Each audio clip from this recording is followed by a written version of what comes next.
Welcome everybody to Two Tall Guys Talking Sales. This is Sean O'Shaughnessy. This is a special episode. This is our CEO workshops, which we hold on LinkedIn every month. In this episode, Kevin is our host, and I will be doing the presentation. Kevin, over to you. Welcome everyone out there in LinkedIn land. We're glad you're back for this edition of Two Tall Guys CEO Workshop. It follows the same naming convention as the Two Tall Guys Talking Sales. Every Tuesday at 4:30, we drop the most recent episode. Couple of quick notes. I'm Kevin. I'll be moderating, and I'll drop off the video here in a moment. So as a reminder, before Sean gets started, drop your comments into the LinkedIn chat. We want to know what you're thinking, what your questions are. That allows us to interact with your specific comments and questions right as you have them. You don't have to wait. So encourage you to drop your comments in the chat, and we'll look forward to going back and forth with you there. As we receive those, I'll actually interrupt Sean and put your question out for the group so he can get it on to the audio here as well, not just the chat. So we're looking forward to dive in. We got some really great content today. So make sure you stay to the end because we'll be talking about when our next CEO workshop is. We're glad you're here. Thanks for joining. Let's get to selling. Sean, over to you. Thank you very much, Kevin. I appreciate it. Thank you very much, everybody, for being out there in LinkedIn land. It's funny when I say that. I don't even know that that's a real thing. Anyway, I'm Sean O'Shaughnessy, and I'm going to be talking a little bit about our topic this morning, defining your corporate sales strategy. So hopefully it's a worthwhile endeavor for you, and I look forward to your questions and comments as we go along. So I want to welcome you to the presentation on corporate sales, on defining corporate sales strategy.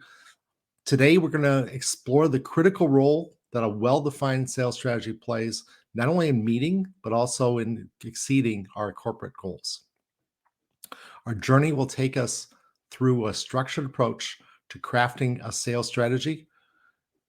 And I apologize if a bug walks across the camera because there's a bug walking on my computer right now. So sorry about that.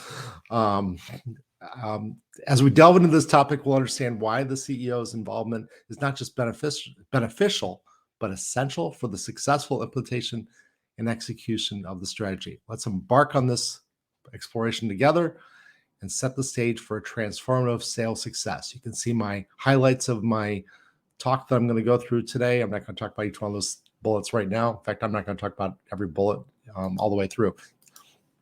So let's talk a little bit about the foundation of sales strategy.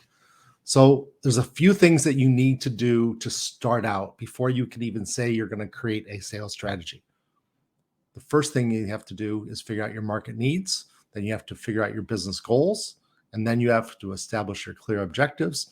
And then you have to work on the next steps. And that's what that last bullet's going to be about, setting the stage. So let's talk about each one of those individually. For understanding your market needs. So you really need to understand, what is your market? So how big is your market? What market are you trying to solve? What companies are you trying to identify that you're going to sell to? Well, we're going to talk about that in a little bit. But how big is it? What are you going to go after? Or how are you going to go after it? Those kind of questions you have to answer, and you have to understand what the market expects from the product that you bring to bear to that market. And then you have to create business goals to satisfy your company. So let's just make up a company right here and now. And let's just say your company is a $10 million company. And let's say that your business goal is to grow that company to $12 million next year, $14 million next year, whatever the case may be. So let's just say 20% increase. So you need to understand what that means. Can you actually do that? I ask this question to my clients all the time. And by the way, I'm a fractional VP of sales. Kevin is also a fractional VP of sales. We help our clients get to their goals and achieve their goals, their revenue goals on a regular basis. But can you actually grow? And that's what I ask my clients. Can you grow to that next stage? Are you capable of doing that? Are there resources that are in your way or that you don't have to allow you to get to that next stage, to allow you to grow to that next size? Because sometimes it's not just about sales. Sometimes it's about, no, I don't have enough manufacturing capacity to do that. Or no, I can't hire enough people to satisfy that demand if you're a services industry. Or I can't get product fast enough from my overseas suppliers to actually do that. So can you actually grow? So align your strategy with those business goals. So does that make sense? Can you actually achieve those things? And what's that strategy need to do? Because we need to make sure that our sales strategy, as well as the rest of your company strategy, aligns with you achieving those goals. You have to be honest with yourself. I think Kevin likes to say something to the effect of, you have to be brutally honest with yourself. Then we need to establish clear sales objectives in order to achieve that. So if we're going to raise our revenue by 20%, well, what does that mean from all of the resources that support sales? What does that mean from the people that you have in sales, in your sales department, in your group? And if you're only a CEO doing all the sales yourself, can you actually do that and still run the company if you get 20 or 30 or 40% larger? And then we have to set the stage for the detailed discussion. And we're going to do that now in the next few slides. But let's talk about the role of CEOs in that sales strategy. And I'm going to assume for the process of this discussion that your company has a CEO, it has various other people in management, and then it has some sales people, that the CEO is not doing all the sales. And that may not be the case for your company. The CEO's vision and sales strategy must align. So if the CEO says, I want to be $12 million, then we need to have a sales strategy that aligns with that. And the strategy is more than just, I want to sell this much more, hope and dream.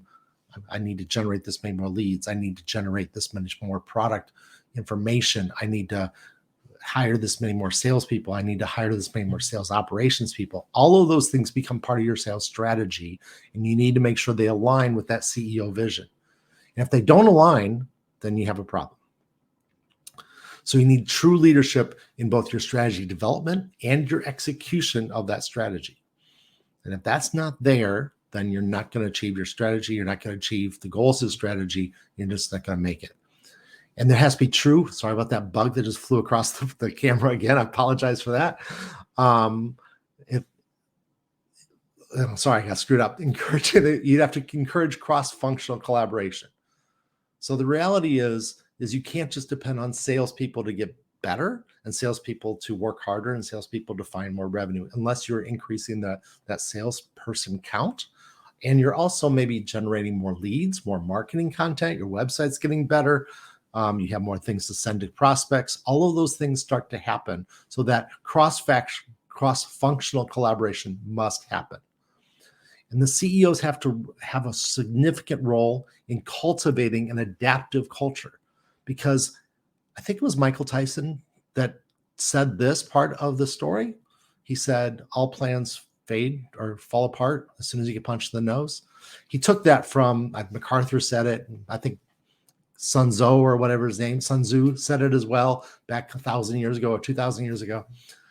So it's basically, doesn't matter what you plan, but once you start to execute it, once you start to push it out, once you start to do it, you start to have problems with that strategy. The strategy has to evolve.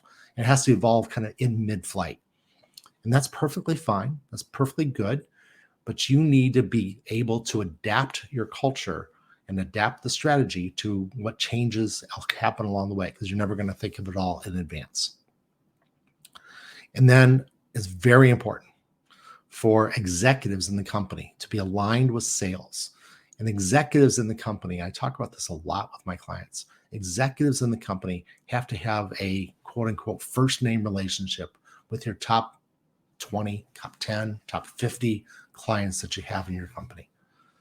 Whatever it is that makes up the top 30 or 40% of your revenue, the CEO, the executives need to have a sponsorship. That doesn't mean they own the account. That means that they are part of the account team and they are assisting the salespeople in making it happen. They're assisting the salespeople in eliminating roadblocks within the company. So all of that has to be in place in order for the sales strategy to really work, and so the growth can truly happen.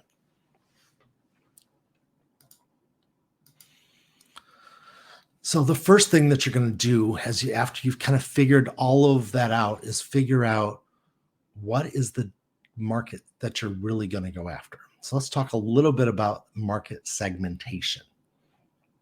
So let's say that your product, and I'm just going to make up a company here. Let's say your product is a small portion of an ERP implementation. So just if you're not familiar with ERP, enterprise resource planning, it's a software business. It's how companies, especially manufacturing companies, kind of figure out everything that they need to do. That kind of runs their entire organization. Definitely runs their manufacturing organization. If it's just on the manufacturing, sometimes it's called MRP. But ERP is how you're going to do your books, how you're going to do your accounting. The big guys in this industry, of course, are SAP and Oracle. They're the kind of the big gorillas in the industry.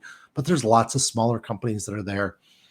So let's say you do a small portion. Let's just say you allow the expenses from your workers to go more effectively into an ERP system. They could go into QuickBooks, they could go into an ERP system. So your segmentation in that industry is really important because the ERP industry, last time I looked, was about $60 billion per year in the US, 60 billion with a B.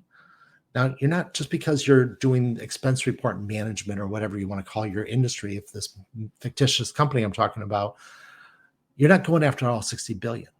You may not even be going after every ERP implementation that's out there because maybe you don't interface to SAP. Maybe you don't interface to Oracle. Maybe you don't interface to QuickBooks. You probably interface to QuickBooks. But maybe you're really good at the Microsoft ERP products, or maybe you're really good at the Sage ERP products. Whatever the case may be, you're really good with some segment. So you need to start segmenting your market. Say, I can't call on that company because they're an ERP, they're an Oracle customer, and I don't do Oracle. I can't call on that customer because they're a SAP customer, and I don't do SAP. But I do all the other ones. I do all the Microsoft ones, and there's 1,000 of those, or there's 10,000 of those in my market.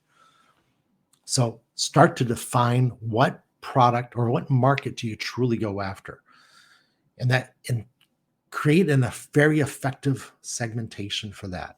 So the criteria in this case would be, I'm going after the Microsoft ERP products, and I'm going after them in the Midwest because I don't want to have people traveling to the East Coast, and I want to have people travel on the West Coast. There's still probably a couple thousand Microsoft ERP implementations in what I would call the Midwest.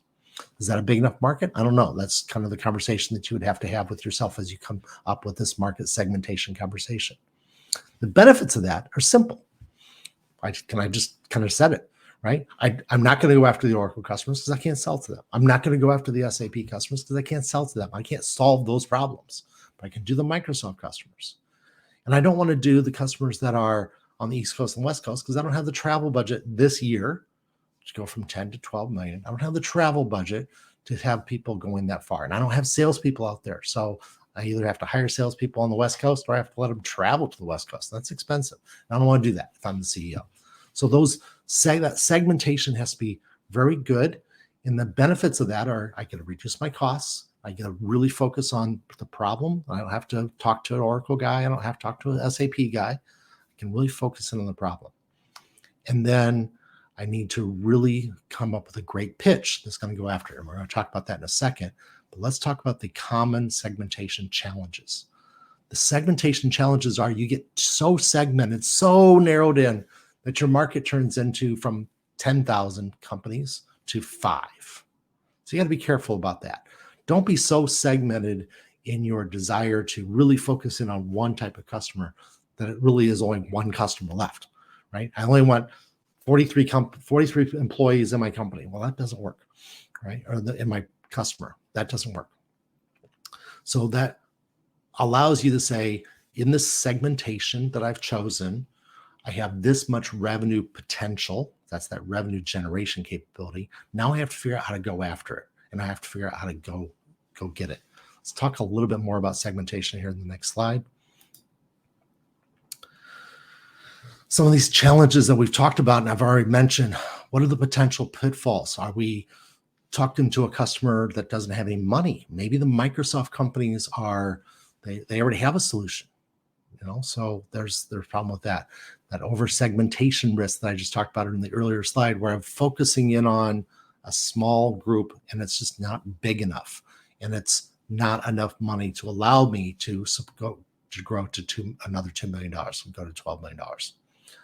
So the strategies for effective segmentation is to understand you're not going to get to every customer. You're not going to close every customer, but you're going to have an effective marketplace that you're going to go after that's going to constantly be able to survive, help have your company survive and allow you to grow to that next level up. You can talk about going from 12 to 14 or 12 to 18 next year. But right now we're going to have a strategy for this year.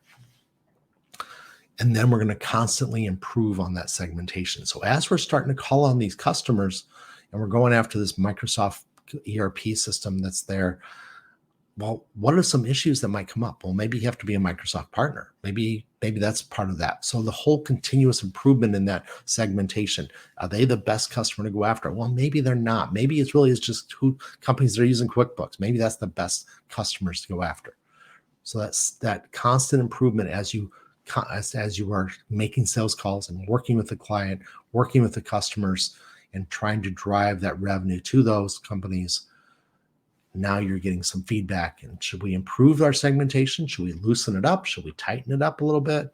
That kind of the challenges that we have to go through. So all of these things have to come to play when you're making your sales strategy. What is the segment of the market? What is the market I'm going after? And what's the segment of the market that I'm going after? Think about that. And don't try to boil the ocean just to make clam chowder.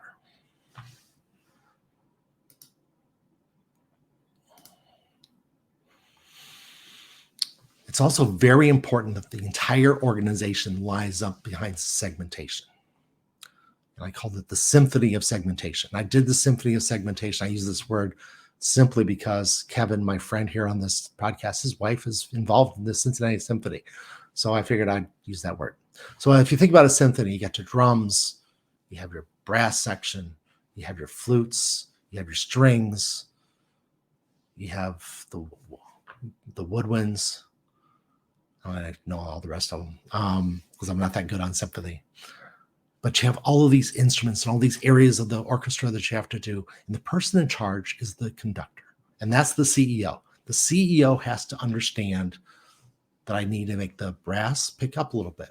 I have to have the drums, tone down a little bit because I have to make a solid organization, a solid sound come out of that organization.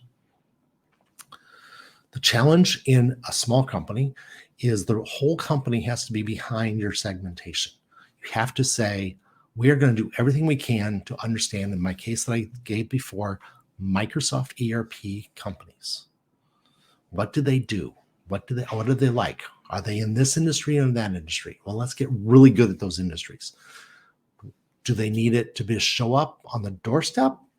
Do they need to be auto-installed in case of software? Do they need training packages? What do they need? The entire organization needs to line up behind this strategy. You can't have sales be segmented, going out there and doing something, and the rest of the organization isn't there to support them. This is very important. There's nothing worse than sales is out there doing their job and they're not getting the appropriate amount of support from the rest of the organization. So the entire organization has to line up behind the sales strategy because it drives your business strategy. And the CEO, you're the conductor. You're in charge. And you got to make sure all of the pieces are working together. And that's not an easy thing. Let's be honest. It's not easy. You're going to have lots of issues to do with that. But it's okay. You can do this.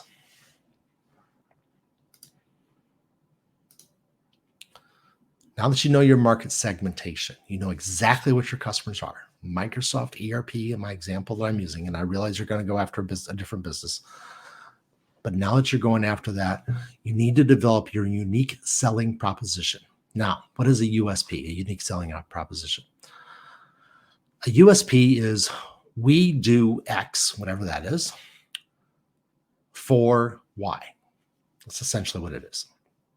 Let me give you a couple better examples. We develop the best, the fastest, the most complete, the easiest to use, whatever words you want to use, whatever superlative you want to use, way for workers to enter their expenses into the ERP system. And you can't just say that because we only do Microsoft. Okay, so now we're going to say that same thing. We're going to say Microsoft ERP systems. And then maybe later we'll talk about the other ERP systems in the market as you want to go from 12 million to 14 to 18 to 20 million. But right now, your USP says we are the best at entering expense data into Microsoft ERP systems. And maybe you've actually focused that even more. Maybe you did it geographically in Ohio, in the Midwest. Maybe you did it in a particular vertical within that. Maybe you said Microsoft ERP systems in the business services world. That's fine. Whatever market segmentation you used earlier, now your value statement says we are serving that market, that segment of the market extremely well. And we do this. We offer this capability. We do it faster. We do it better. We do it bigger. We do it smaller, whatever the case may be. That allows you to differentiate within your market. And allows you to have an identity to go after the market. Now let's talk a little bit about the identity crisis from misaligned USPs. So earlier I started my USP conversation, I said ERP systems. Well, that's confusing because I only do Microsoft ERP systems. And I only do Microsoft ERP systems that are in business services. I don't do manufacturing companies. So you need to understand exactly what your USP is. It has to align with your strategy. It has to align perfectly with your segmentation. Now, the process of developing a strong USP is not difficult, but it's not something I'm going to do in the CEO workshop. It's just not possible.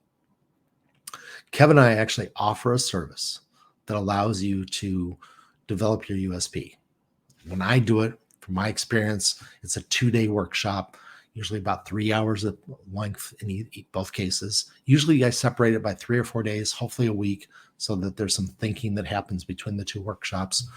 I've seen it done as long as a 6-hour workshop in one day. When I've tried that, it just didn't work very well. So if you ask me to help you develop your USP, I'm going to suggest we do it in 2 workshops spread out about a week apart. Not longer than a week, because then you're going to forget. Probably not shorter than a couple of days in between. Because I want you to think about what we did the first time before we did the second one. And that's a process that I'm happy to do with any of my clients. And I know that Kevin will do that for you as well. So just reach out to us if you want help in doing that. Because it's very important that you have your USP, your unique selling proposition, and you are developing it in conjunction with your sales strategy. Now, there's a power of authenticity that happens because you have a USP. At the core, you are telling everybody what you do. You're telling your company what you do, and we don't do anything other than that. And that's kind of what a USP is. We do this really well, and we're going to really focus on doing it really well. And we're going to align the rest, you be the conductor, we're going to align the rest of the organization behind this USP. And that allows us to build trust with the customer, with the prospect. Now, I like to talk about, and I've done this on the CEO workshops, I talk about it also on the podcast that Kevin and I do together, Two Tall Guys Talking Sales. The sales is nothing more than the transfer of trust. I am transferring trust from me, the salesperson, that I have developed for my company and my product. I'm transferring that trust to the prospect, because a prospect has to trust that the product's going to work, the company's going to be behind it, my sales guy's not lying to me. The prospect has to understand all of that. They have to trust all of that. They have to get that trust from the salesperson. And that building of the trust is easier to do with a really good USP. We do this better than anybody else. We do this for this market better than anybody else. And that gives you a long-term impact, because now you can grow with the customer. You can develop with the customer. You can be there for a long time. But the CEO has to hold everybody's feet to the fire. They really do. Because you have to uphold that authenticity as a CEO of the company. You have to say, we are going to eliminate problems within our organization that don't allow us to to deploy the USP. The authenticity comes from the CEO. It has to be upheld by the CEO. The CEO has to enforce that we are going to do everything possible so that we are the biggest, fastest, smallest, shortest, whatever the superlative is for your industry, for going after that specific market. And that's really important for you to understand. And I encourage you as the CEO to put your entire company behind it. Sun Computer used to say, we're going to put all the wood behind the arrow. Sun Computer, of course, doesn't exist anymore, but they were massively successful when they did exist.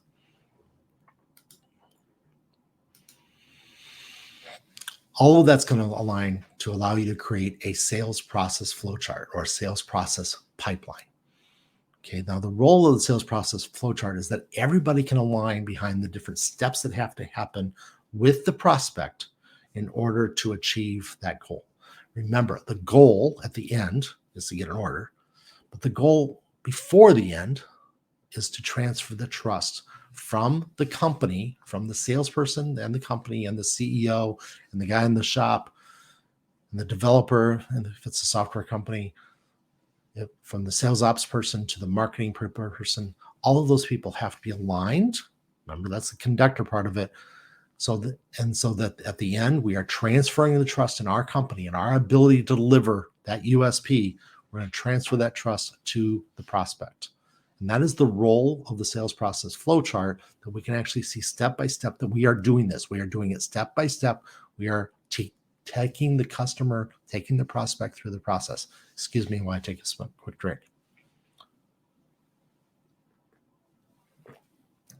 And the way you get everybody to get on board, the way you get everybody to see this is the steps and this is where that prospect is and where that prospect is, the way you get that to happen is you visualize the sales process. And I've seen customers, my clients, and my companies that I've worked for in the past, I've seen them actually put it up on the wall. Take it to Kinko's or whatever, get a big print of it, stick it up on the wall as a big flow chart. And this is what we're going to take our customers through. And everybody gets behind it. Everybody aligns to this process. The key components of that sales process are, I'm going to find my client. I'm going to find my prospect, I should say, my future client. I'm going to teach that prospect about my product. The prospect is going to put me through some kind of a test, some kind of a validation event, whatever that case may be. That might be a demo. That might be talking to customers, checking to references. That might be doing a proof of concept. That might be I'll have to loan the product to them for some amount of time for a small group of users so they can test it, whatever the case may be for your industry. But some kind of validation event, say, yes, it works. It's going to solve our problem. And then going through the contracting process in order to get that product sold to them. And that'll be different for every company, obviously, as well. But those are the basic steps that everybody goes through. I find my client, find my prospect. I teach them about me, teach them about my product, teach them about my company, maybe I have to teach them about my industry. I then validate everything I just talked to them about. And then I close them in whatever process that has to be. That last part of the process, of course, has to be very tied to them. By having this mapped out as a sales process flowchart, literally put it up on the wall. It'll help you a lot. By doing that, you ensure consistency and efficiency. Everybody's aligned behind it. Nobody expects that deal's going to go faster than it's going to go, because we know where we're at in the process. We understand the process. The entire company understands it. And that's the training and evaluation step through flowcharts. Because now you've trained everybody. This is what we're going to do. This is how I fit. This is how marketing fits into that flowchart.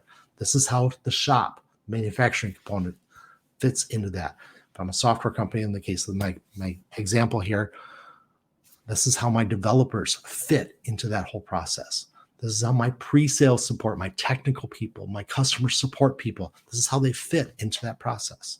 And that entire process is, how do I take a prospect, a lead, and take them all the way to revenue? So lead to cash. And that's the real life application of sales flowcharts. I literally see customers do this on a regular basis. My clients, they put it up on the wall. They teach everybody their steps, their part of that flowchart. So the entire orchestra of the company, and Kevin's back online now, so he can smile at me. that entire flowchart of that orchestra, the CEO is acting like the conductor, and everything's working together. And that is a sales strategy. Yeah, hey, Sean, I came back online here. You and I had an offline discussion here as we're preparing for this, but I think it's probably key to also bring up and bring full circle the idea of when is the sales process a marketing-based process versus a sales process? When is the lead an opportunity handoff happen? Because in my mind, there's always been a differentiation there between different behaviors for leads and opportunities. Absolutely. Salespeople actually probably shouldn't be doing early leads at all, right? Marketing should do that. And that's that getting the entire orchestra working together. So your process, your sales strategy is much more effective if you have marketing is developing those leads. Marketing is generating that interest in the community, into that target market that we're talking about earlier. Marketing is doing all that work so that salespeople can do the transfer of trust process. Now, marketing is still going to do the transfer of trust, but marketing is doing it on a big basis. They're also going to give you content and everything else for the salespeople to go be effective on, right? So I actually do see a lot of times, especially if the sales cycle is relatively long and we are going to get most of our leads through marketing efforts, not sales efforts. I actually see a separate pipeline on lead development. And you hear about people saying MQLs versus SQLs. So MQLs aren't leads, right? They're just names. They're just pieces of data. MQLs, marketing qualified leads. Prior to a marketing qualified lead, though, it's even worse. It may not be a lead at all. It may be this company has the right profile, so let's market to them in some efficient way so that the right people flow to the top. And then we can make that a marketing qualified lead, which is still just a data point. And then it becomes a sales qualified lead when it turns into the other pipeline. And that is the sales process, where we're actually going to work with them on how do we prove this to you? How do we understand your issues? So I think that having two different flow charts and two different pipelines makes a lot of sense in that case. But once again, I still encourage you, put it up on the wall. Put it in your biggest conference room, the one that you have your most company meetings in. Put it up on the wall and just have people do it. Or maybe put it up in the walkway to the most frequently used restroom. So everybody knows exactly how this process works in our company. Did that help, Kevin? Yeah, that was great. And even differentiating that across how to communicate that, and then how maybe even different verticals would have different sales processes and lead processes. Exactly. I think it might be valuable for smaller companies that may not have marketing resources if we lean into that and said, well, what is the marketing or nurturing versus the opportunity, the sales pipeline? Yeah. So if you don't have a marketing resource within the company, a lot of our smaller customers, smaller clients that Kevin and I work on, they don't have that capability in-house because that's just an expense that they haven't wanted to incur in-house. But they might have the family member of somebody in the company that does that for them. They could have an outsourced CMO, an outsourced digital marketing agency. They have somebody developing their website. All of those things become part of that other process. So especially if we're trying to do marketing into a specific market region and a specific market within that region, your website better get really good at having great SEO, great capability of being found within that Midwest. If we're going to say we're only selling to the Midwest because we don't have the budget to go east and we don't have the budget to go west, well, then spend all your time driving leads from your website in that smaller region, right? So, and that may be an external agency, that may be what somebody does on the side. Maybe it's a CEO, right? A really small company, 5 people, 10 people.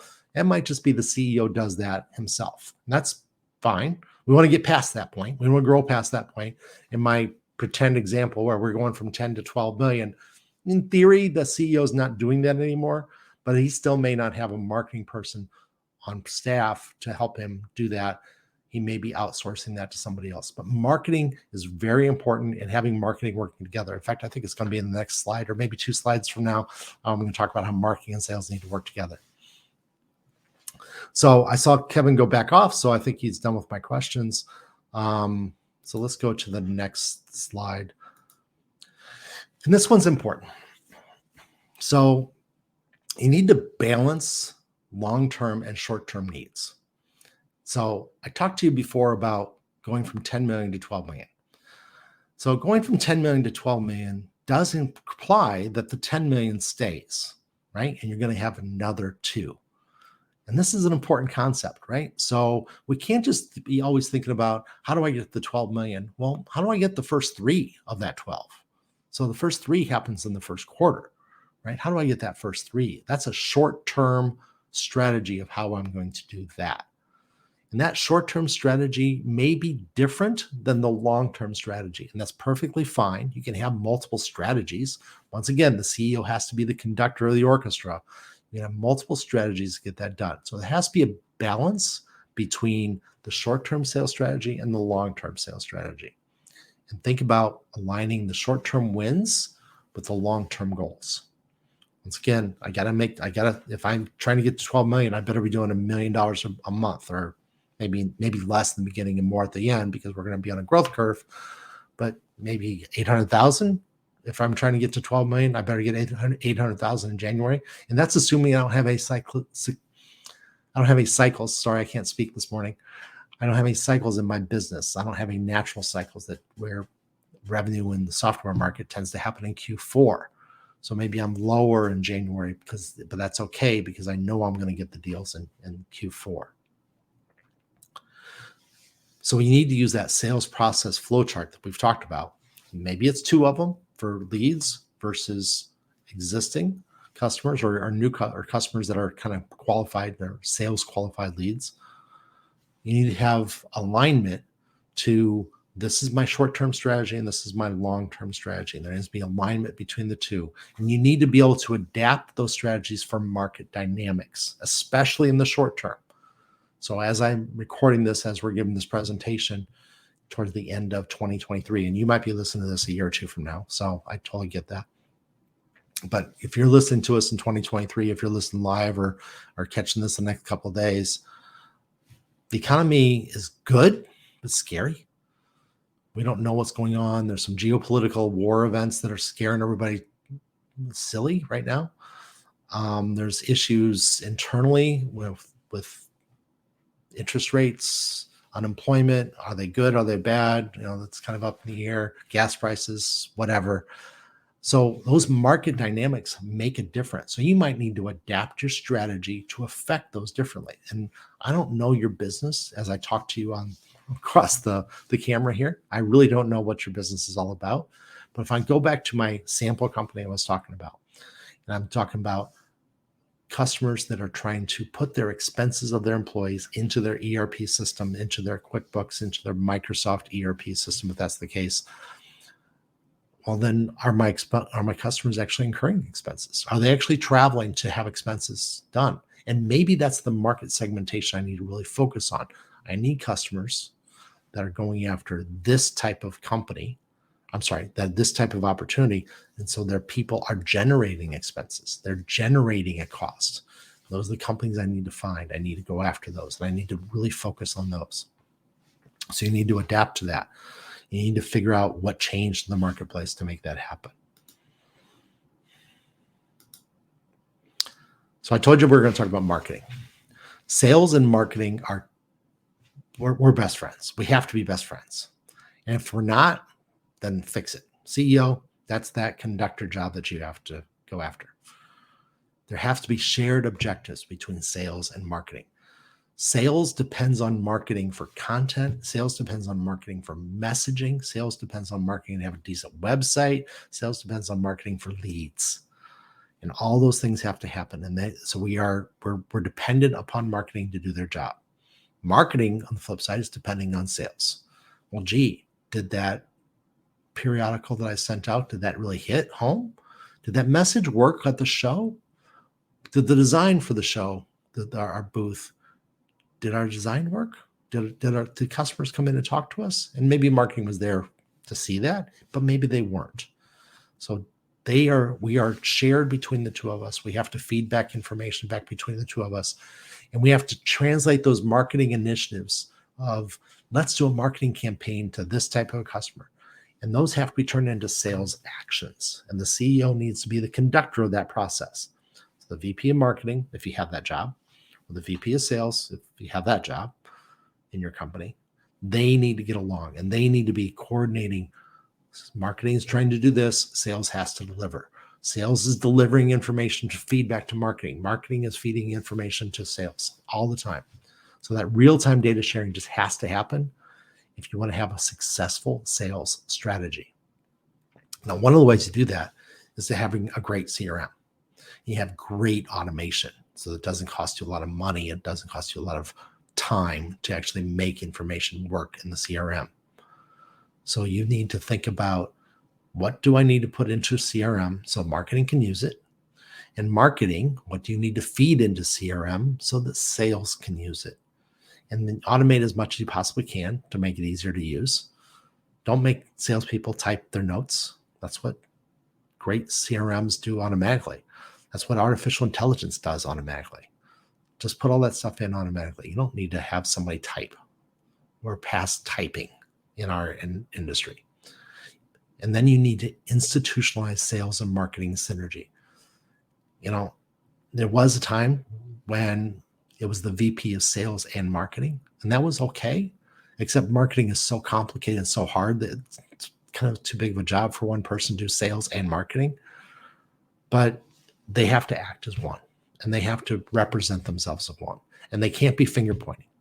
And you, as the CEO of the company, trying to achieve your strategy, trying to achieve your business strategy and your sales strategy, need to make marketing and sales work together. They have to work together. And if they're not, fix it. It's as simple as that. The brass section can't be doing something that's going to hurt the string section. And the string section can't be doing something that's going to hurt the brass section of your symphony. So you, as the conductor, need to fix this problem.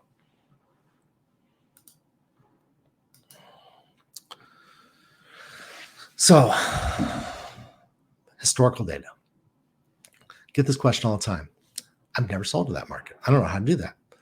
What is the value of historical sales data? It's really valuable. And if you don't have it, if you're a young company, if you're a startup, that's fine. Deal with it. But if you do have it, it's a huge benefit. But I'm going to tell you, I've had salespeople say, well, my job is to go through my old leads and go after my old leads. Really? Those are your best leads? Are they part of your market segment that you're supposed to go after? Do they respond to that USP that we've developed? And if they don't do those things, if they aren't part of the market segment we're going after, and they don't respond to the USP because they're not part of the USP because they weren't part of the market segment, then ignore your old leads. And that's perfectly fine.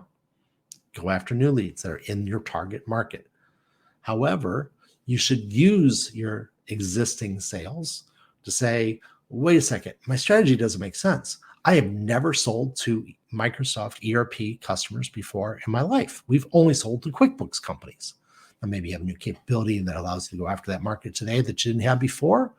But in our hypothetical example in our conversation this morning, where we're going after Microsoft ERP companies, have you ever sold to them? Do you know what they're like? Well, maybe your existing data will help you figure out who they are and why they're important. And you should be doing that at the marketing level for product marketing to figure out, do we have a good fit there? So you need to go through and analyze your existing data. Is there customers that you have there that just make sense for you to go after? Are there customers that you can learn from? Are there markets that you didn't do well? And that's part of the segmentation process that we could have talked about earlier, is that as I do my data analysis, well, you know what? It took forever to close that QuickBooks customer, and he only bought 3 licenses. But it cost us $20,000 to get that company, and the lifetime value of that customer is only $10,000. You lost money. Don't do that. So understanding where you were and what happened and what didn't happen well is very important. So it's part of that strategic decision-making conversation that we need to understand and we need to get good at in our company. We need to develop that capability of saying, is that a good customer? Is that a customer we make money on? Let's figure out what kind of company we actually make money on. Let's figure out what kind of company actually grows the company. And that's where, remember earlier I said, you need alignment from your executives. What do those top 15 customers that just account for a huge number of your amount of your revenue? What are those top 15 customers telling you? What are they going after? What do they work with? How do they work? What are their problems? And that's where executive alignment is so important. You need that top 20%, 30% of your revenue to really tell you how to get the rest of the revenue, because you want everybody to be like them, because then they're not the biggest anymore, because somebody new that you just signed on, they're going to be the biggest.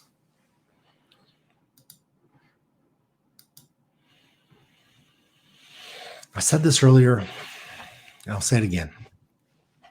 You need to be able to make changes. You need to say, I have a strategy, but I just got punched in the nose. You need to be Michael Tyson, or you need to be up against Michael Tyson and realize that it just changed. Wow, that hurt. I need to do something different. So you need to have ongoing strategic collaboration among your whole company.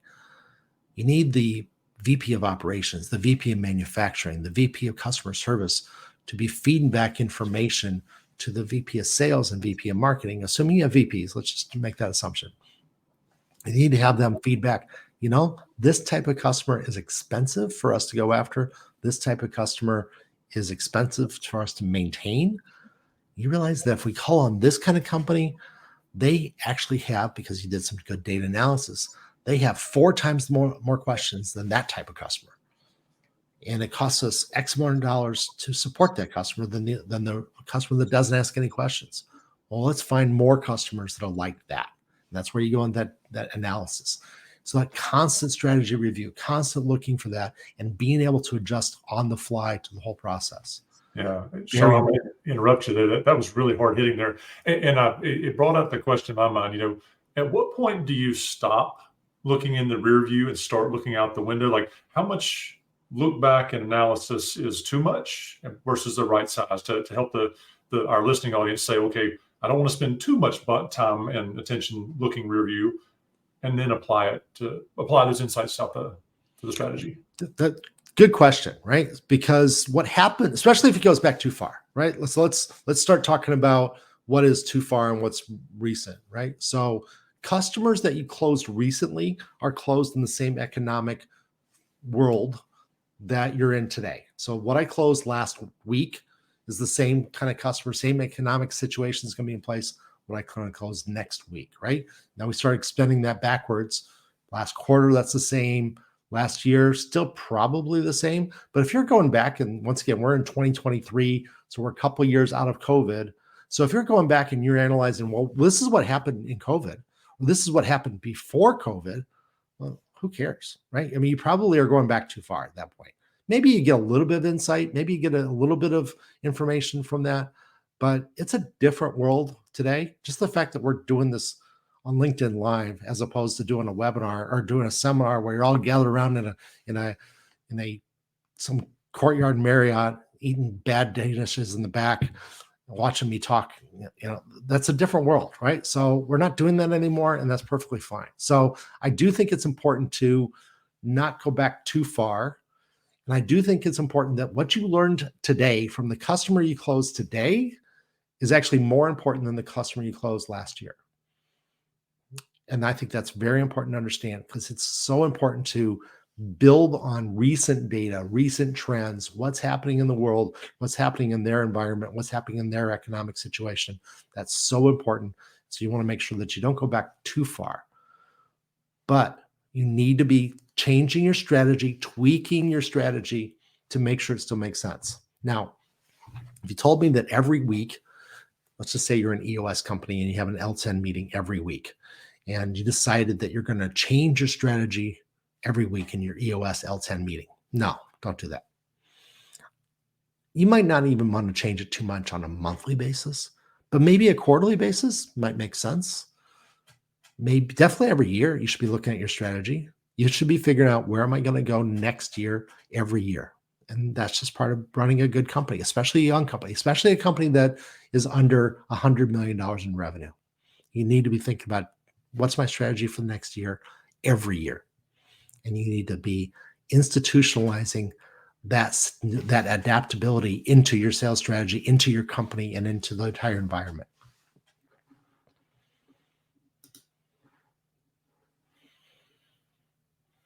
So let's wrap it all up. Sales strategy isn't just about hitting numbers. It's your operational backbone for success. A well-defined strategy is indispensable for long-term business success. Let's kind of jump down to the very last bullet. You can read all the other stuff. This kind of stuff I covered all in my presentation. Let's talk about next steps. What are the next steps that you can do today, tomorrow, this week, this month, this quarter? You need to develop a market segmentation that makes sense for your business to thrive. Don't fall into the trap of one size fits all. Market segmentation is your tool to tailor unique strategies to go after distinct customer profiles. So I talked about going after one profile for the majority of this conversation, but maybe there's two, maybe there's three, and that's fine. Your salespeople can handle up to 10, maybe, depending on how many salespeople you have. You need to craft, you need to craft a unique selling proposition that goes after that market. It's your golden ticket, and especially in a saturated market and a complicated market where you have lots of competitors. Your competitive edge makes your offer not just an option, but it's the go-to solution for your target audience. Remember, your USP needs to say, we do this better than anybody else. That's what your USP should be. We do this better than anybody else. And consistency in developing that is key. And the only way to have consistency is to have a sales process flowchart. As simple as that. If my friend Kevin on this conversation says all the time, if you do not have a consistent sales process, then you don't have a consistent sales process. And I realize it's kind of funny because I just repeated myself twice. And I didn't do that incorrectly, though. You need to have consistency in your sales. You need to follow a process. You need to go through every step along the way, figure out when you skipped a step and go back and cover it because you're going to cover it anyway, so you might as well do it. You need to be consistently selling, and you need to have the entire organization going after it. Obviously, you need to also balance your short-term and your long-term goals. What do I need this month? Well, let's get that done. Yes, I know I need 12 million for the year, but this quarter, this month I need 800 grand. Because if I don't get 800 grand in January, then I'll never hit my 12 million. And then February, well, I need 850. And then in March, I need 900. I don't know what the numbers are. You work the numbers out. Because there's probably some cycles in your business that makes a difference. But balance those. Make sure you're hitting your short-term goals in order to hit your long-term strategy. And then constantly learn about your market. Get feedback from sales into marketing, from marketing into sales. What's working, what's not. Gee, when we ran this message on our website, our clicks, our leads, our form fills were up 20%. Okay, well, what can we learn from that to change the sales pitch then? Conversely, when I ran this message, it went down. Well, salespeople don't say it that way anymore because it's broken. It doesn't work. Something's not working. We'll work on something else. Constantly doing A/B tests in marketing. If you don't know what an A/B test is, then you need to get a hold of me, and I will talk to you about you're a good marketing person for you to talk to. But you're constantly doing A/B tests because you're constantly learning. You're constantly getting better, and you're building that entire capability into the dynamics of your company. Your entire orchestra is constantly learning how to play new songs, and that's important. So one day you're doing classical, the next day you're doing jazz. That's what you want. Develop reviews for adaptability. You need to adapt. You need to understand what's going on in my market and how to go after it. Always do that constantly. Always learn from your mistakes. It's okay to make mistakes. It's not okay not to learn from them. So constantly be doing that. And remember, a well-defined sales strategy is the key to corporate excellence. Take control, be the conductor of your company's success.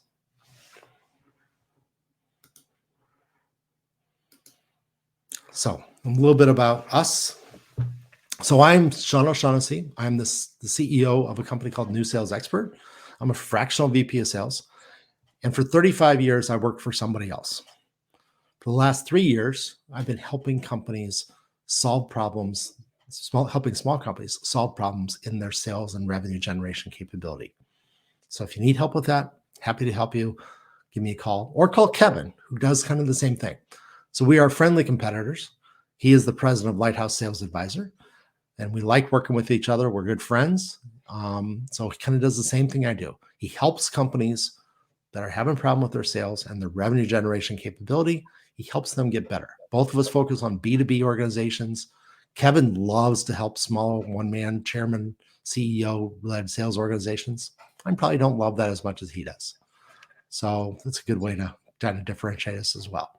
Absolutely. So, and then, hey Sean, yeah. couple of things that I don't think are in your slide deck. You're speaking somewhere else tomorrow. You're speaking at a sales summit, right? I am sleepy. You're right. I am. Thank you for saying that. So tomorrow I am speaking for the Coleraine Chamber of Commerce. And so maybe I'll put that in the comments after this is over, how to get onto that. But yeah, I'm speaking at the Coleraine Chamber of Commerce. And Kevin, I think you did that a couple of months ago as well. Yeah. Great organization, really focused on B2B organizations and helping to build community around the business, small business world. So Dave's a great leader over there. If you don't know him, get in touch with Sean or I. We'd love to introduce you. Well-rounded organization that puts out really great content. Also, don't forget to plug the Two Tall Guys Talking Sales. That's right. So before I do that, we have another one of these CEO workshops. And my last slide is about our podcast, but I didn't put the date on here. I'm sorry. December 7th at 11:30, I think is what we said. Same time as this one. So 1 month from today, December 7th at 11:30, Kevin's going to talk, and he's going to talk about building your sales organization, what to start and what to avoid, which will be really a fun conversation. So, and as we have alluded to a couple times, if you like what you heard, if you like listening to our voices, we do a podcast. We put that podcast out every week. Drops on Tuesday at 4:30. So in 4 hours is the clock. As I look at the clock right now, the next one will drop. So it's Two Tall Guys Talking Sales. And it's just Kevin and I talking about a topic. And we don't have a script. We don't have slides. We literally come up with some ideas that we'll talk about a little bit in advance of the podcast. And then we get on and then we just talk. And we kind of let the conversation go where it goes. So if you would like to be part of that conversation, please tune in to Two Tall Guys Talking Sales. And if you want to find it on your podcast player, all you got to do is search for that. Two Tall Guys Talking Sales. If you stop at Two Tall Guys, I want to tell you a secret. You're not going to find us because there's so many tall guys that have podcasts and there's so many two of them that have podcasts that you'll never find us if you just do Two Tall Guys. So do Two Tall Guys Talking Sales and you'll find us right away. You'll see that big orange and yellow logo and you'll be fine. So Kevin, that was my last slide. So were there any other questions that came through on the chat that I missed? No, but no questions on the chat, but we've got some comments over here. I'm responding to all of it. Really appreciate the interaction. Just having somebody allows it out there listening and giving us feedback gives us great insight. So I really appreciate all you folks joining us. And as we go out into this week and next, happy selling. Happy selling. Thank you very much for everybody who was listening. And if you caught us on replay, that's perfectly fine. Reach out. Say hello. We are now at the bottom of the hour, so it's time for us to go. Thank you very much.